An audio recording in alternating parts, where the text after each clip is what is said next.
Channel को subscribe करें और वीडियो सबसे पहले अपने मोबाइल पर पाने के लिए बेल आइकन को दबाएं। आई विटनेस न्यूज पर आप देख रहे हैं सदर विधायक द्वारा दी गई जनपद के विकास कार्यों की जानकारी। फर्रुखाबाद सदर विधायक मेजर सुनील दत्त द्विवेदी के सेनापत स्थित आवास पर पत्रकार वार्ता आयोजित की गई, जिसमें जनपद के विकास कार्यों को लेकर विस्तृत जानकारी दी गई। सदर विधायक मेजर सुनील दत्त द्विवेदी ने बताया कि जन भावना के दृष्टिगत उत्तर प्रदेश के मुख्यमंत्री योगी आदित्यनाथ ने फर्रुखाबाद जनपद को आगरा लखनऊ एक्सप्रेसवे और गंगा एक्सप्रेसवे से जोड़ते हुए लिंक एक्सप्रेसवे को कैबिनेट की मंजूरी देकर ऐतिहासिक कार्य किया है। बिजली, सड़क, पानी जैसे विभिन्न मुद्दों पर जनपद फर्रुखाबाद में औद्योगिक विकास हेतु विभिन्न प्रस्तावित योजनाओं पर आश्वस्त किया है। औद्योगिक विकास की दृष्टि से इथेनॉल की फैक्ट्री, पानी की बोतल बनाने वाली फैक्ट्री और चिप्स की फैक्ट्री को लेकर विभिन्न योजनाएं प्रस्तावित हैं। फर्रुखाबाद में जरदोजी और छपाई उद्योगों को विस्तृत रूप देने के लिए आगामी दिनों में मुख्यमंत्री से मुलाकात संभव होगी। सदवाड़ा के छपाई उद्योग को मजबूत करने के लिए प्रयास किया जा रहे हैं। जो व्यापारी जनपद छोड़कर छपाई उद्योग को अन्य जनपदों और राज्यों में ले गए हैं, उनसे निवेदन करते हुए इस व्यापार को फर्रुखाबाद में ही शुरू करने के लिए प्रयास किए जाएंगे। मेडिकल कॉलेज का निर्माण करने के लिए निरंतर प्रयास किए जा रहे हैं। फर्रुखाबाद का जो ग्रीन एक्सप्रेसवे है, जिसको हम लिंक एक्सप्रेसवे के भी नाम से जानते हैं, ऐसा विगत बजट में 900 करोड़ रुपए का प्रावधान किया था, जो बढ़ते राशि आज 1100 करोड़ के आसपास हो गई, जैसा मैंने आज देखा। और ये लिंक एक्सप्रेसवे जैसा इस भावना से माननीय मुख्यमंत्री जी को मैंने आप लोगों के माध्यम से कई बार व्यक्तिगत रूप से भी आग्रह और निवेदन किया था, और उसके बाद उन्होंने जन भावना को ध्यान में रखते हुए उत्तर प्रदेश के विकास के रथ को आगे गति देते हुए और यहाँ की जनता के हित में ये एक्सप्रेसवे कनेक्ट किया है, जो लगभग 90 किलोमीटर का है। और इससे फर्रुखाबाद का विकास बहुत तेज़ी के साथ होगा, क्योंकि फर्रुखाबाद औद्योगिक नक्शे पे उत्तर प्रदेश के अपलिफ्ट हो चुका है। नंबर एक लिंक एक्सप्रेसवे से, जो माननीय मुख्यमंत्री जी की कृपा से हम लोगों को मिला है। दूसरा, जो गुरसाईगंज का प्रस्ताव 29A के चौड़ीकरण का माननीय मुख्यमंत्री जी को मैंने व्यक्तिगत रूप से यहाँ की जनता के हृदय से अवगत कराया था, वो भी लगभग सैंक्शन है। मुझे लगता है उसकी औपचारिकता बाकी है। तो इस प्रकार से आप देखते हैं कि फर्रुखाबाद औद्योगिक मैप पे उत्तर प्रदेश के, जो यहाँ की हमेशा डिमांड रही है, कैसे उद्योग को विकास हो। फैक्ट्रीज यहाँ तब आएंगी जब ट्रांसपोर्ट, क्योंकि कोई भी कल कारखाने लगाने के लिए ये आवश्यक है कि वहाँ पर लोकल बाज़ार उपलब्ध हो, वहाँ पर यातायात साधन हो, वहाँ इंफ्रास्ट्रक्चर डेवलपमेंट हो। माननीय मुख्यमंत्री जी के आशीर्वाद से फर्रुखाबाद में जो बिजली, पानी, सड़क, 3 प्रमुख इंफ्रास्ट्रक्चर डेवलपमेंट के काम होते हैं किसी भी राज्य के लिए, किसी भी ज़िले के लिए। और उत्तर प्रदेश में माननीय मुख्यमंत्री ने बिजली, पानी, सड़क की जो इंफ्रास्ट्रक्चर है, इसको विकसित करने का जो कार्य किया, उसमें फर्रुखाबाद अछूता नहीं है। बिजली के लिए मैं आपको बता दूं कि यहाँ पर 2 जो प्रस्ताव मैंने दिए थे वो स्वीकृत हो चुके हैं, और 2 बिजली घर नए बनने जा रहे हैं। एक बिजली घर बाबा नीम करोली धाम का भी स्वीकृत हो गया है, वो भी निर्माण होगा बहुत शीघ्र। इसके लिए वो लोग तकनीकी दृष्टि से बिजली के अधिकारी यहाँ आने वाले हैं। पानी के लिए फर्रुखाबाद का एक बड़ा द्विवेदी जी का भी सपना था, और मैंने जब 1977 से जो वो विधानसभा में बोले हैं माननीय द्विवेदी जी, वो कार्रवाई मैंने निकलवाई।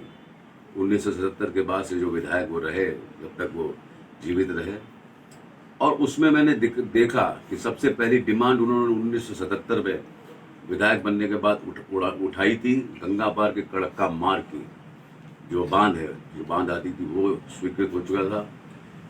और उसी प्रकार से फर्रुखाबाद शहर के लिए उन्होंने यहाँ के सीवेज व्यवस्था को चुस्त दुरुस्त करने के लिए विधानसभा में उस वक्त समय शायद 78 में मांग उठाई थी, मैंने उनकी कार्रवाई में पढ़ा है, विधानसभा की कार्रवाई में। और सीवेज के लिए भी एक्शन प्लान का प्रस्ताव मैंने यहाँ से भिजवा दिया है फर्रुखाबाद से। वो स्वीकृत जैसे हो जाएगा, लगभग 600 करोड़ का प्रस्ताव है सीवेज का। जल निगम से मैं पैरवी कर रहा हूँ। जल निगम के जो एक्सीएन हैं, जो एमडी हैं उत्तर प्रदेश में, जो प्रमुख सचिव है, और सब माननीय मुख्यमंत्री जी के आदेश और उनकी कृपा से यहाँ सीवरेज का भी स्वीकृति होगी। लेकिन चूंकि बड़ा प्रोजेक्ट है तो उसको 3 खंडों में विभाजित करके प्रस्ताव मैंने करवाया है।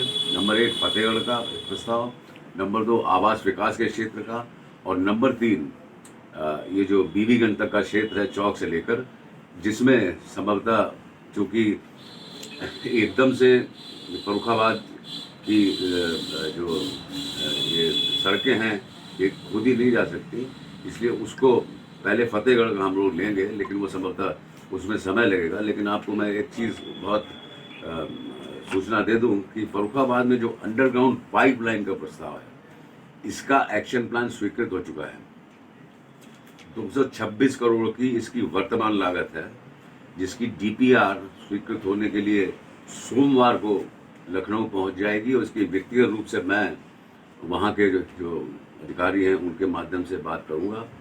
तो जो पानी की समस्या है, जो हमारे सरकार की योजना है हर घर को नल से जोड़ने की, जल से जोड़ने की, वो अंडरग्राउंड पाइपलाइन के माध्यम से मुझे लगता है कि 2026 में जो संकट है वो नहीं रहेगा। ये माननीय मुख्यमंत्री जी का जो लक्ष्य है विकसित उत्तर प्रदेश, विकसित जिलों को बनाने का, उस संबंध में पानी का मैंने बताया। इसी प्रकार से बिजली का आपको बताया कि अपने शहर में करीब 35 नए ट्रांसफार्मर्स भी स्वीकृत हुए हैं। जर्जर लाइनें बदलने का प्रस्ताव मैंने दिया है, वो भी बदली जाएंगी। सड़क का भी, जैसे मैंने 29A के चौड़ीगढ़ का बताया, जिस प्रकार से मैंने बताया, क्योंकि ये जो मेरठ से जो अपना गंगा एक्सप्रेसवे जा रहा है प्रयागराज तक, और आगे भी वहाँ पे एक्सटेंड हो रहा है, पीछे मेरठ के पीछे भी, प्रयागराज के आगे भी, इससे जब ये कनेक्ट हो जाएगा अपना लिंक एक्सप्रेसवे, तो फर्रुखाबाद एकदम से अपलिफ्ट होकर औद्योगिक उत्तर प्रदेश के औद्योगिक मानचित्र पे आ जाएगा। उसी प्रकार से ये कनेक्ट हो रहा है, जो नोएडा से लेके आगरा एक्सप्रेसवे, यमुना एक्सप्रेसवे होता हुआ लखनऊ जा रहा है, जो चित्रकूट वाला कट है वहाँ जा रहा है। तो आप समझ सकते हैं कि फर्रुखाबाद उत्तर प्रदेश के औद्योगिक मानचित्र में स्थापित हो जाएगा। और यही कारण है कि मुख्यमंत्री जी की प्रेरणा से यहाँ पर उद्योगों का विकास हो रहा है। और आपने देखा कि हाल ही में 2 मेगा प्रोजेक्ट्स फर्रुखाबाद में आ चुके हैं। एक वो प्लास्टिक की बोतल बनाने का, वो लोग भी शीघ्र आ रहे हैं। एक एथेनॉल की फैक्ट्री, उनका काम चालू हो गया, मैं विजिट करके भी आया था, जो इंडस्ट्रियल एरिया है फर्रुखाबाद में वहाँ पर। और भी एक चिप्स की फैक्ट्री का प्रस्ताव था यहाँ पर, मुंबई की कंपनी है, उससे भी मैं बात करने जा रहा हूँ। उनको भी मैं आग्रह करूँगा कि यहीं पर लगाएं, यहाँ के लगभग 250 करोड़ का वो प्रोजेक्ट है।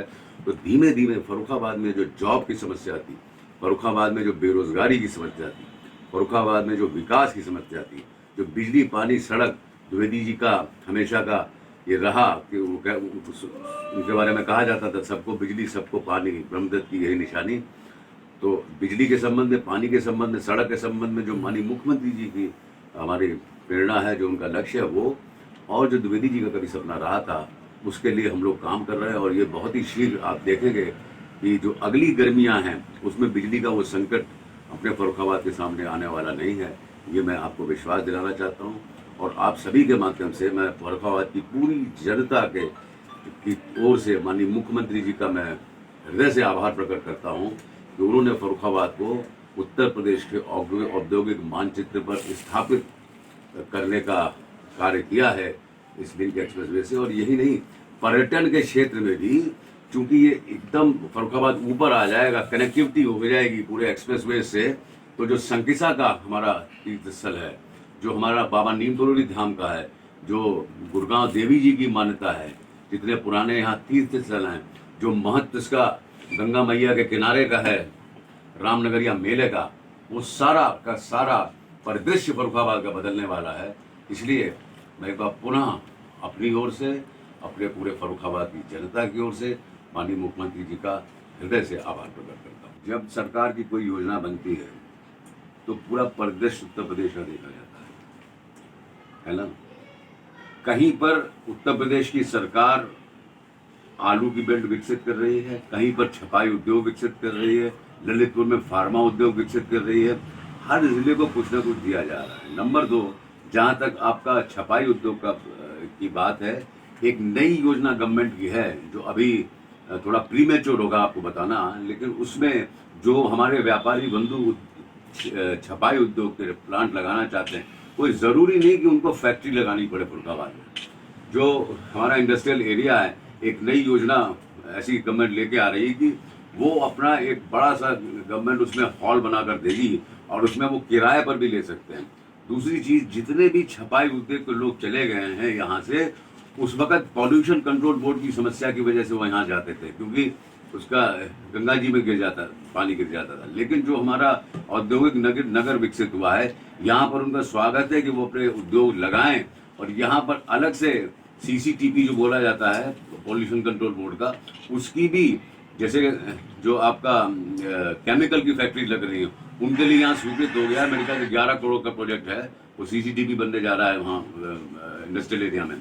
उसी प्रकार से जब ये खाद्य के प्रोजेक्ट आएंगे तो इनका पॉल्यूशन का मानक अलग होता है, उसके लिए भी CCTP का यहाँ प्रोविजन हो जाएगा। और ज़्यादा से ज़्यादा छपाई उद्योग जो सदवाड़ा यहाँ से चला गया, अब जब उनको इंडस्ट्रियल ग्रोथ फरुखाबाद में दिखेगी, क्योंकि यहाँ पर रेलवे की कनेक्टिविटी नहीं थी, यहाँ पर एयर कनेक्टिविटी नहीं थी, यहाँ पर रोड कनेक्टिविटी नहीं थी, और जब ये यातायात के साधन से कनेक्टिविटी हो जाती है, तो मैं खुद भी व्यक्तिगत रूप से प्रयास कर रहा हूँ।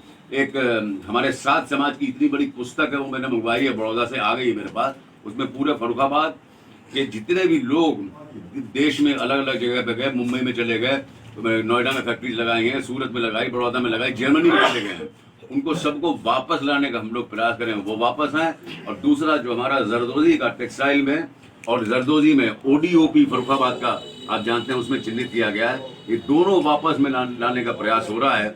दूसरी चीज, जहां तक आलू का सवाल है, यहाँ पर आपका जो प्रोजेक्ट आया है, ये आलू और मक्का बेस्ड प्रोजेक्ट है जो लगने जा रहा है इथेनॉल का। दूसरा, जैसे मैंने आपको बताया, 250 करोड़ का प्रोजेक्ट आलू के से ही चिप्स बनाने का, उसके लिए हम लोग प्रयासरत हैं यहाँ पर आ जाए। तो जो आलू उत्पादक है उसको सम्मान मिले, उसको उसका मूल्य मिले, इसके लिए हमारी सरकार पूर्णतः प्रयासरत है। और हमारे आलू किसानों को कोई निराशा हाथ नहीं लगेगी, उन्हें लगेगा योगी जी के हाथों में उनका भविष्य सुरक्षित है। उम्मीद है आपको हमारी ये खबर पसंद आई होगी। आप इसे लाइक करें, अपने दोस्तों के साथ शेयर करें और कमेंट करके अपनी प्रतिक्रिया बताएं। अगर आप पहली बार हमारे चैनल से जुड़ रहे हैं तो चैनल को सब्सक्राइब करना ना भूलें, यही निवेदन आपसे है।